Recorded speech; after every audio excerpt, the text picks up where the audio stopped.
So another pattern we introduced was role selection.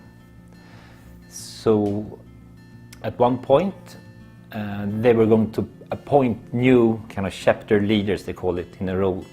So I proposed that there are different ways to appoint people to roles or positions. Of course, managers can appoint them, but there is some risk with that if that person isn't perfect for the role or doesn't have the confidence of his peers.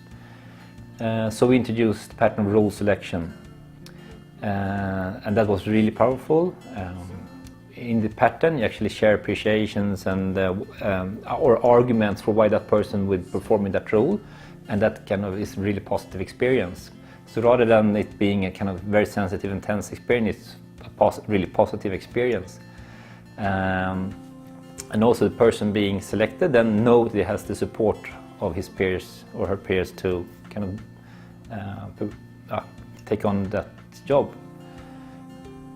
And in one case also, there was one group that they said, oh, we don't want to appoint someone because no one wants to do this job. So I asked them if they would consider, yes, participate in the process, and if after we have done it, they would be open to the possibility that someone might be selected or not. And by going around and sharing why people thought that person would perform in the role, actually there was they found a really good fit for the role. So I've seen many examples of how well it works. I have blogged about last year that when I was working with iSettle, we used a lot of different patterns from S3.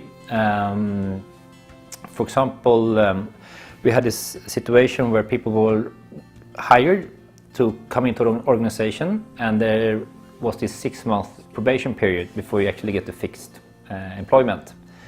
And what was happening was that no one was really tracking that. So when there was just a few kind of days or a week left, suddenly they realized that now they have to make a decision, because in Sweden, if the 6-month probation period ends, you actually are employed if you haven't kind of stopped it. So they had to take really important decisions, like this person, do we hire them or do we let them go? And maybe it's a top talent, but we're not really sure, so we might risk losing them, and it's really difficult to get top talents. So in that case, we introduce the S3 pattern, of peer reviews. So when a person starts, actually give that person responsibility of scheduling the different peer review sessions. So there's a continuous loop of feedback. So first of all, the person that is on the probation have the opportunity to improve.